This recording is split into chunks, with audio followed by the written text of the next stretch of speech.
ഓം ശാന്തി 17-2-2024 പ്രഭാതമുരളി. മധുരമായ കുട്ടികളെ, പാവനമായി മാറുന്നതിന് വേണ്ടി ഒന്ന് ഓർമ്മയുടെ ബലവും മറ്റൊന്ന് ശിക്ഷകളുടെ ബലവുമാണ്. നിങ്ങൾ ഓർമ്മയുടെ ബലത്തിലൂടെ പാവനമായി ഉയർന്ന പദവി നേടണം. ചോദ്യം: ബാബ ആത്മീയ സർജനാണ്. നിങ്ങൾക്ക് ഏത് കാര്യത്തിൽ ധൈര്യം നൽകാനാണ് ബാബ വന്നിരിക്കുന്നത്? ഉത്തരം: എങ്ങനെയാണോ മറ്റ് സർജൻ ഇപ്പോൾ തന്നെ അസുഖം ഭേദമാകുമെന്ന് പറഞ്ഞ് രോഗികൾക്ക് ആശ്വാസം നൽകുന്നത്, അതുപോലെ ആത്മീയ സർജനും നിങ്ങൾ കുട്ടികൾക്ക് ആശ്വാസം നൽകുന്നു. കുട്ടികളെ, നിങ്ങൾ മായയുടെ അസുഖത്തെ കണ്ട് പരിഭ്രമിക്കരുത്.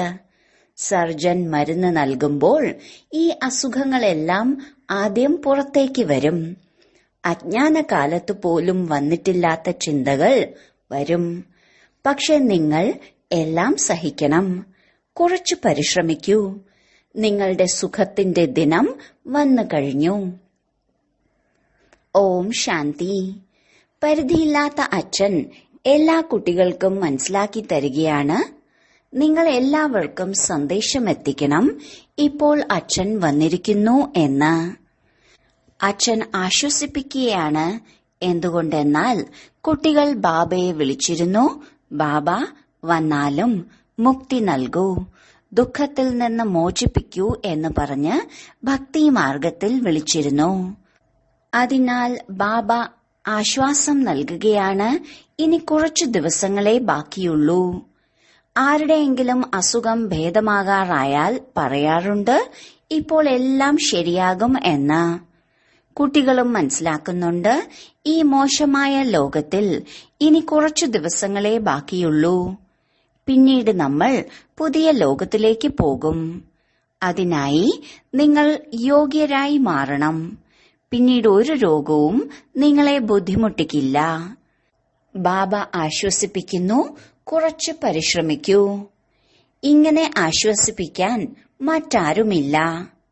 നിങ്ങൾ തന്നെ തമോപ്രധാനമായിരിക്കുന്നു.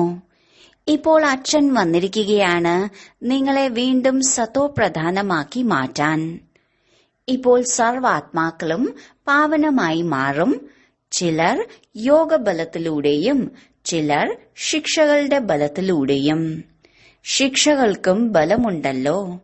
ശിക്ഷകളിലൂടെ ആരാണോ പവിത്രമായി മാറുന്നത് അവർക്ക് പദവി കുറയും. നിങ്ങൾ കുട്ടികൾക്ക് ശ്രീമതം ലഭിച്ചുകൊണ്ടിരിക്കുന്നു. അച്ഛൻ പറയുന്നു, എന്നെ മാത്രം ഓർമ്മിക്കൂ, നിങ്ങളുടെ സർവ പാപങ്ങളും ഭസ്മമാകും. അഥവാ ഓർമ്മിക്കുന്നില്ലെങ്കിൽ പാപം 100 മടങ്ങാകും. എന്തുകൊണ്ടെന്നാൽ പാപാത്മാവായി മാറി നിങ്ങൾ എന്റെ നിന്ദ ചെയ്യിക്കുകയാണ്. മനുഷ്യർ പറയും, ഇവർക്ക് ഈശ്വരീയ മതം ലഭിച്ചിട്ടും ഇവരിൽ നിന്ന് ആസുരീയ പെരുമാറ്റം ഉണ്ടാകുന്നു. കയറ്റവും ഇറക്കവും ഉണ്ടാകുമല്ലോ. കുട്ടികൾ തോറ്റുപോകുന്നുമുണ്ട്. നല്ല നല്ല കുട്ടികൾ പോലും തോറ്റുപോകുന്നു. അതിനാൽ പാപം ഭസ്മമാകുന്നേയില്ല. പിന്നീട് അനുഭവിക്കേണ്ടതായും വരുന്നു. ഇത് വളരെ മോശമായ ലോകമാണ്. ഇതിലെല്ലാം സംഭവിച്ചുകൊണ്ടിരിക്കും. ബാബയെ വിളിക്കുന്നത് തന്നെ ഇങ്ങനെയാണ്, ബാബ വന്ന് ഞങ്ങൾക്ക് ഭാവിയിലെ പുതിയ ലോകത്തിലേക്കുള്ള വഴി പറഞ്ഞു തരൂ. ബാബയ്ക്കറിയാം, ആ ഭാഗത്ത് പഴയ ലോകമാണ്, ഈ ഭാഗത്ത് പുതിയ ലോകമാണ്. നിങ്ങൾ തോണിയാണ്. ഇപ്പോൾ നിങ്ങൾ പുരുഷോത്തമനായി മാറാൻ മുന്നേറിക്കൊണ്ടിരിക്കുകയാണ്. നിങ്ങളുടെ നങ്കൂരം ഇപ്പോൾ പഴയ ലോകത്തിൽ നിന്നും എടുത്തു കഴിഞ്ഞു. അതിനാൽ എവിടേക്കാണോ പോകുന്നത് ആ വീടിനെ തന്നെ ഓർമ്മിക്കണം. ബാബ പറഞ്ഞിട്ടുണ്ട്, എന്നെ ഓർമ്മിക്കുന്നതിലൂടെ നിങ്ങളിലെ കറ ഇല്ലാതാകും. ഒന്നുകിൽ യോഗബലം അല്ലെങ്കിൽ ശിക്ഷകൾ. ഓരോ ആത്മാവും തീർച്ചയായും പവിത്രമായി മാറും. പവിത്രമായി മാറാതെ ആർക്കും തിരിച്ചു പോകാൻ പറ്റില്ല. അവർക്കും തന്റേതായി പാർട്ട് ലഭിച്ചിട്ടുണ്ട്. ബാബ പറയുന്നു, ഇതാണ് നിങ്ങളുടെ അന്തിമ ജന്മം. മനുഷ്യർ പറയുന്നത് കലിയുഗം ഇപ്പോഴും കൊച്ചു കുഞ്ഞാണ് എന്നാണ്. അങ്ങനെയാണെങ്കിൽ മനുഷ്യർ ഇപ്പോഴുള്ളതിലും കൂടുതൽ ദുഃഖികളായി മാറും. നിങ്ങൾ സംഗമയോഗി ബ്രാഹ്മണർ മനസ്സിലാക്കുന്നുണ്ട്, ഈ ദുഃഖധാമം ഇപ്പോൾ വിനാശമാകാനുള്ളതാണ്. അച്ഛൻ ധൈര്യം നൽകുകയാണ്. കൽപ്പം മുമ്പും അച്ഛൻ പറഞ്ഞിരുന്നു, എന്നെ മാത്രം ഓർമ്മിക്കൂ. എന്നെ ഓർമ്മിക്കുകയാണെങ്കിൽ പാപത്തിന്റെ ഭാരം ഇറങ്ങും. ഇത് ഞാൻ ഉറപ്പു തരികയാണ്. ഇതും മനസ്സിലാക്കുന്നുണ്ട്, കലിയുഗത്തിന്റെ വിനാശം തീർച്ചയായും ഉണ്ടാകണം. ശേഷം തീർച്ചയായും സത്യുഗം വരണം. ഇപ്പോൾ കുട്ടികൾക്ക് സത്കാരവും ലഭിക്കുന്നുണ്ട്, കുട്ടികൾക്ക് നിശ്ചയവുമുണ്ട്. പക്ഷെ ഓർമ്മ നിൽക്കാത്തതിനാൽ എന്തെങ്കിലും വികർമ്മങ്ങളും സംഭവിക്കുന്നു. പറയുന്നു, ബാബ, ക്രോധം വരുന്നു. ഇതിനെയും ഭൂതം എന്നാണ് പറയുന്നത്. ഈ രാവണ രാജ്യത്തിൽ 5 വികാരങ്ങളും ദുഃഖം നൽകുകയാണ്. ഈ അവസാന സമയത്ത് കണക്ക് വഴക്കുകളും സമാപ്തമാക്കണം. ആരെയാണോ ഇതുവരെ കാമവികാരം ബുദ്ധിമുട്ടിക്കാതിരുന്നത്, അവരിലും ഈ രോഗം പ്രത്യക്ഷമാകും. എന്നിട്ടു പറയും, മുമ്പൊരിക്കലും ഇങ്ങനെയുള്ള വികൽപ്പങ്ങൾ ഉണ്ടായിട്ടില്ല. ഇപ്പോൾ എന്തുകൊണ്ടാണ് ബുദ്ധിമുട്ടിക്കുന്നത്? ഇത് ജ്ഞാനമല്ലേ? ജ്ഞാനം മുഴുവൻ അസുഖങ്ങളെയും പുറത്തു കൊണ്ടുവരും. ഭക്തി എല്ലാ അസുഖങ്ങളെയും പുറത്തു കൊണ്ടുവരില്ല. ഇത് അശുദ്ധമായ വികാരി ലോകമാണ്. 100% അശുദ്ധിയാണ്. 100% പതീതത്തിൽ നിന്നും 100% പാവനമാകണം. 100% ഭ്രഷ്ടാചാരിയിൽ നിന്ന് 100% പാവനമായ ശ്രേഷ്ഠാചാരിയായ ലോകമുണ്ടാകണം. അച്ഛൻ പറയുന്നു, ഞാൻ വന്നിരിക്കുന്നത് നിങ്ങളെ ശാന്തിധാം സുഖധാമത്തിലേക്ക് കൊണ്ടുപോകുന്നതിനായിയാണ്. നിങ്ങൾ എന്നെ ഓർമ്മിക്കുകയും സൃഷ്ടിചക്രം കറക്കുകയും ചെയ്യൂ. ഒരു വികർമ്മവും ചെയ്യരുത്. എന്തെല്ലാം ഗുണങ്ങൾ ഈ ദേവതകളിലുണ്ടോ, ആ ഗുണങ്ങളെല്ലാം സ്വയത്തിൽ ധാരണ ചെയ്യണം. ബാബ ഒരു ബുദ്ധിമുട്ടും തരുന്നില്ല. ചില വീടുകളിൽ അശുദ്ധാത്മാക്കളുണ്ടെങ്കിൽ അത് തീ കൊളുത്തും നഷ്ടമുണ്ടാക്കി വെക്കും. ഈ സമയത്ത് എല്ലാവരും പിശാചുക്കളാണല്ലോ. കർമ്മഭോഗം സ്ഥൂല രൂപത്തിലും ഉണ്ടാകും. ആത്മാവ് പരസ്പരം ദുഃഖം നൽകുന്നത് ശരീരത്തിലൂടെയാണ്. ഇനി ശരീരം ഇല്ലെങ്കിലും ദുഃഖം നൽകുന്നു. കുട്ടികൾക്കറിയാം, പ്രേതം എന്ന് പറയുന്നതിനെ വെളുത്ത നിഴലുപോലെ കാണപ്പെടും. പക്ഷെ അതിനെക്കുറിച്ച് ചിന്തിക്കേണ്ട ആവശ്യമില്ല. നിങ്ങൾ എത്രത്തോളം ബാബയെ ഓർമ്മിക്കുന്നുവോ അത്രത്തോളം ഇതെല്ലാം അവസാനിച്ചുകൊണ്ടിരിക്കും. ഇതും കണക്കനുസരിച്ചാണല്ലോ. വീട്ടിൽ പെൺകുട്ടികൾ പറയും, ഞങ്ങൾ പവിത്രമായിരിക്കാൻ ആഗ്രഹിക്കുന്നു. ഇത് ആത്മാവാണ് പറയുന്നത്. പക്ഷെ ആരിലാണോ ജ്ഞാനമില്ലാത്തത് അവർ പറയും പവിത്രമായി ഇരിക്കരുത് എന്ന്. പിന്നീട് വഴക്കുണ്ടാക്കുന്നു. എത്ര ബഹളമാണ് ഉണ്ടാക്കുന്നത്. ഇപ്പോൾ നിങ്ങൾ പവിത്രാത്മാവായി മാറുകയാണ്. മറ്റുള്ളവർ അപവിത്രമാണ്. അതിനാലാണ് ദുഃഖം നൽകുന്നത്. എങ്കിലും ആത്മാവ് തന്നെയല്ലേ? അവരെയാണ് പറയുന്നത് അശുദ്ധ ആത്മാവ്. ശരീരം കൊണ്ടും ശരീരമില്ലാതെയും ദുഃഖം നൽകുന്നു. ജ്ഞാനം സഹജമാണ്. സ്വദർശന ചക്രധാരിയായി മാറണം. ബാക്കി മുഖ്യമായ കാര്യം പവിത്രതയാണ്. ഇതിനായി അച്ഛനെ സന്തോഷത്തോടെ ഓർമ്മിക്കണം. രാവണനെ പിശാച് എന്നല്ലേ പറയാറ്? ഈ സമയത്ത് ഈ ലോകം തന്നെ പൈശാചികമാണ്. പരസ്പരം അനേക പ്രകാരത്തിലുള്ള ദുഃഖങ്ങൾ നൽകിക്കൊണ്ടിരിക്കുന്നു. പിശാച് എന്ന് അപവിത്രമായവരെയാണ് പറയുന്നത്. പതീത ആത്മാവിൽ 5 വികാരങ്ങളും വിവിധ പ്രകാരങ്ങളിൽ ഉണ്ടാകും. ചിലരിൽ കാമവികാരത്തിന്റെ ശീലമാണെങ്കിൽ ചിലരിൽ ക്രോധിക്കുന്ന ശീലമായിരിക്കും, ചിലരിൽ ബുദ്ധിമുട്ടിക്കുന്ന ശീലമായിരിക്കും, ചിലരിലാണെങ്കിൽ നഷ്ടമുണ്ടാക്കുന്ന ശീലമായിരിക്കും. ചിലരിൽ കാമവികാരത്തിന്റെ ശീലമുണ്ടെങ്കിൽ അത് ലഭിക്കാതെ വരുമ്പോൾ ക്രോധിച്ചുകൊണ്ട് ഒരുപാട് ഉപദ്രവിക്കാറുണ്ട്. ഈ ലോകം തന്നെ ഇങ്ങനെയാണ്. അതിനാൽ ബാബ വന്ന് ആശ്വാസം നൽകുകയാണ്. അല്ലയോ ആത്മാക്കളെ, ക്ഷമയോടെയിരിക്കൂ, എന്നെ ഓർമ്മിച്ചുകൊണ്ട് ഒപ്പം ദൈവിക ഗുണങ്ങളും ധാരണ ചെയ്യൂ. ജോലിയൊന്നും ചെയ്യണ്ട എന്നൊന്നും പറയുന്നില്ല. എങ്ങനെയാണോ പട്ടാളക്കാർക്ക് യുദ്ധം ചെയ്യാൻ പോകേണ്ടതായി വരുമ്പോൾ അവരോടും പറയും, ശിവ് ബാബയെ ഓർമ്മിച്ചുകൊണ്ടിരിക്കൂ.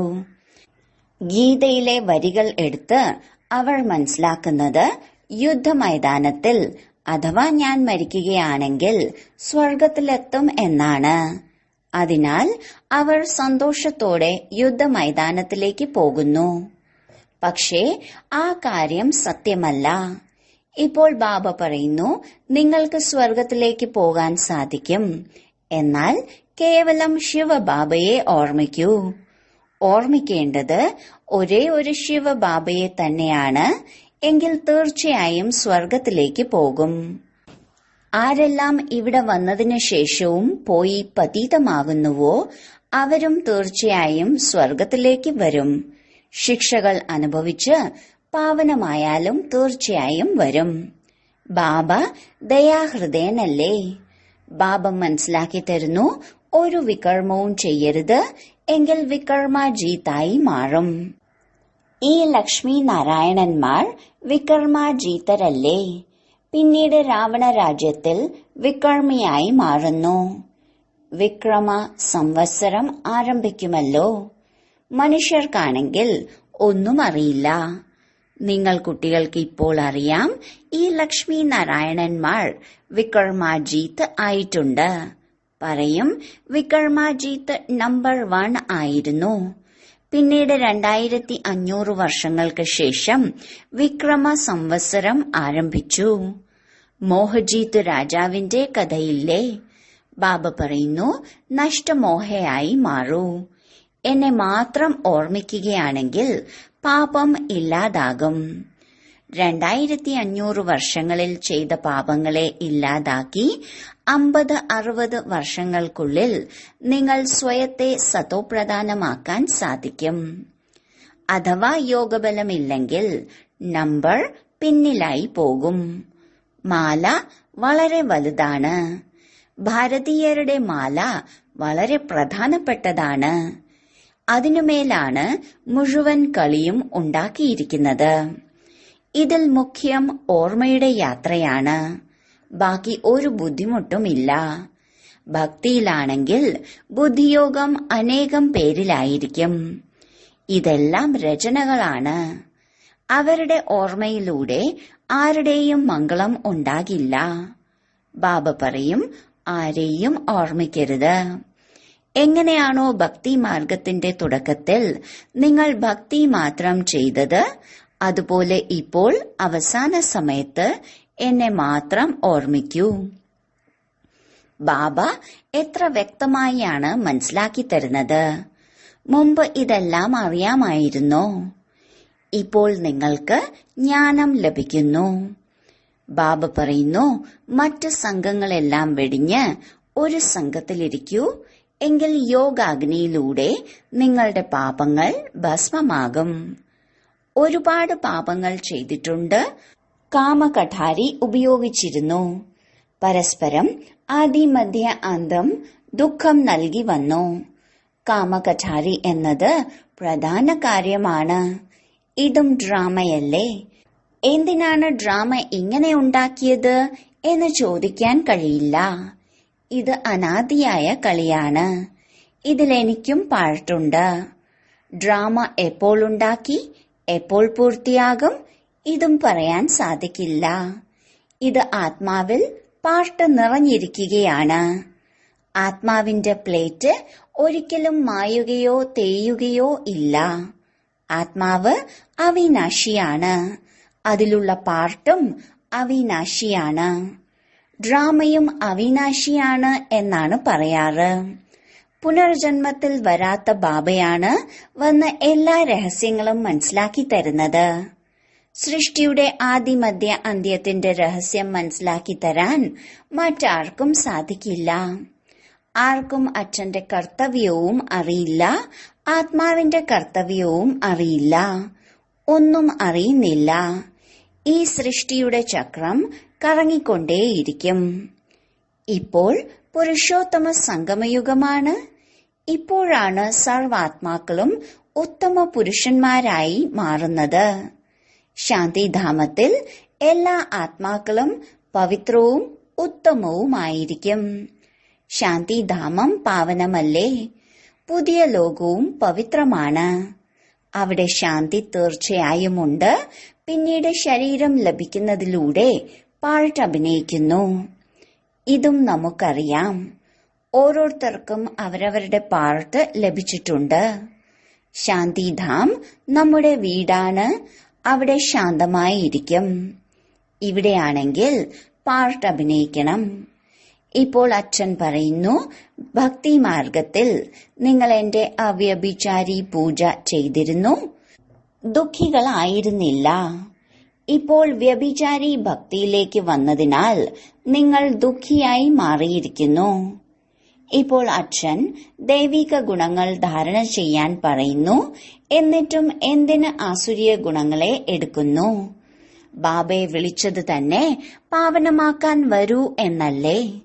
എന്നിട്ടും എന്തിനാണ് പതീതമായി മാറുന്നത്? അതിലും പ്രധാനമായി കാമത്തെ ജയിക്കണം. എങ്കിൽ നിങ്ങൾ ജഗജ്ജീതരായി മാറും. മനുഷ്യരാണെങ്കിൽ ഭഗവാനെക്കുറിച്ച് പറയുന്നത് അങ്ങ് തന്നെ പൂജ്യൻ, അങ്ങ് തന്നെ പൂജാരി എന്നാണ്. ഭഗവാനെ പോലും താഴേക്ക് കൊണ്ടുവരുന്നു. ഇങ്ങനെ പാപങ്ങൾ ചെയ്ത് ചെയ്ത് മഹാവികാരി ലോകമായി മാറി. ഗരുഡ പുരാണത്തിലും അതിഘോര നരകത്തെക്കുറിച്ച് പറഞ്ഞിട്ടുണ്ട്. അവിടെ തേളും പഴുതാരയും എല്ലാം കടിക്കും. ശാസ്ത്രങ്ങളിൽ എന്തെല്ലാമാണ് ഇരുന്ന് എഴുതിയിരിക്കുന്നത്?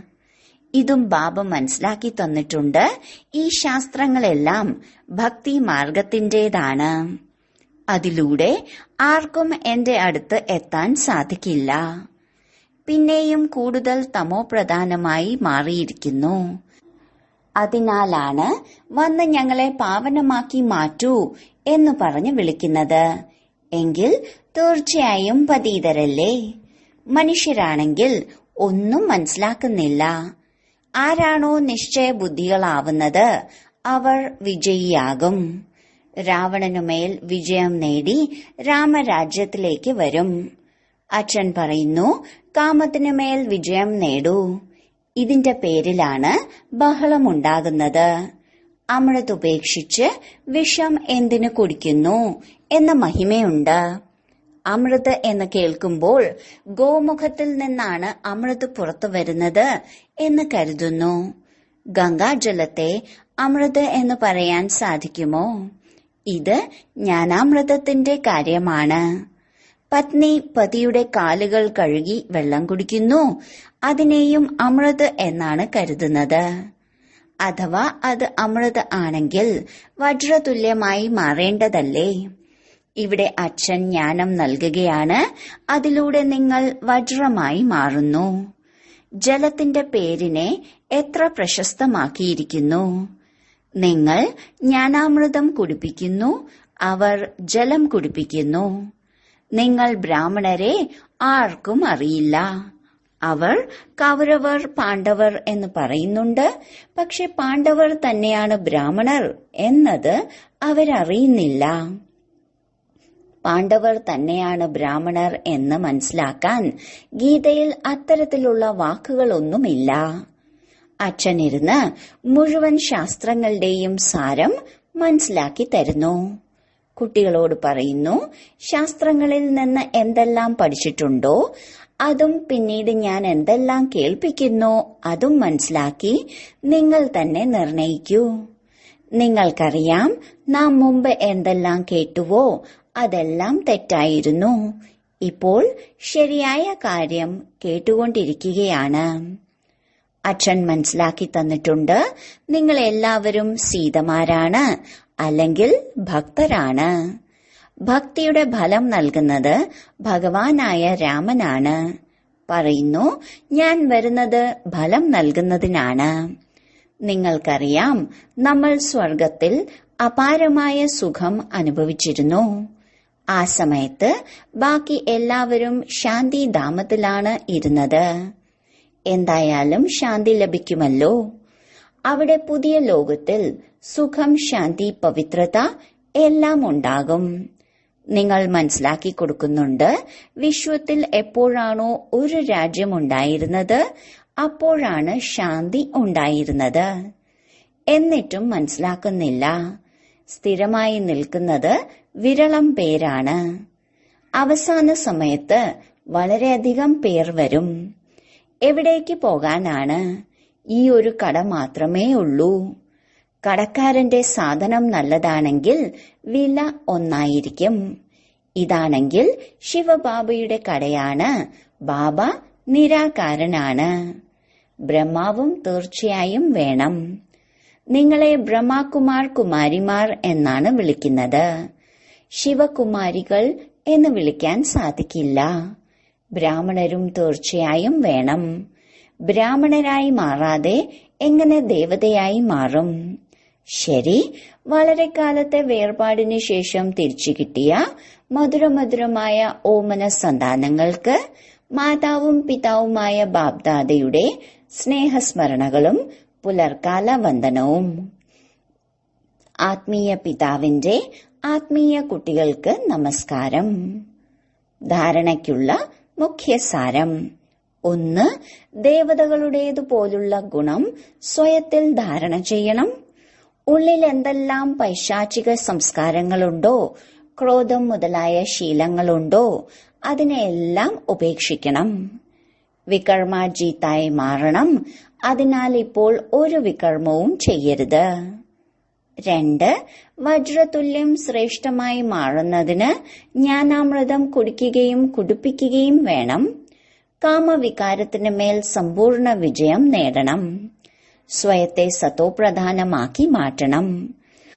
ഓർമ്മയുടെ ബലത്തിലൂടെ എല്ലാ പഴയ കണക്ക് വഴക്കുകളെയും ഇല്ലാതാക്കണം. വരദാനം: ബുദ്ധിയെ എന്റെ എന്ന വൃത്തത്തിൽ നിന്ന് പുറത്തു കൊണ്ടുവന്ന് ചഞ്ചലതകളിൽ നിന്ന് മുക്തമായിരിക്കുന്ന നിർമോഹിയും ട്രസ്റ്റിയുമായി ഭവിക്കട്ടെ. ബുദ്ധി എപ്പോഴെങ്കിലും ചഞ്ചലതകളിൽ പെടുമ്പോൾ മനസ്സിലാക്കൂ, തീർച്ചയായും ഏതെങ്കിലും എന്റേത് എന്ന ഭാവമുണ്ട്. എവിടെ എന്റേത് വന്നുവോ അവിടെ ബുദ്ധി വൃത്തത്തിൽ പെട്ടു.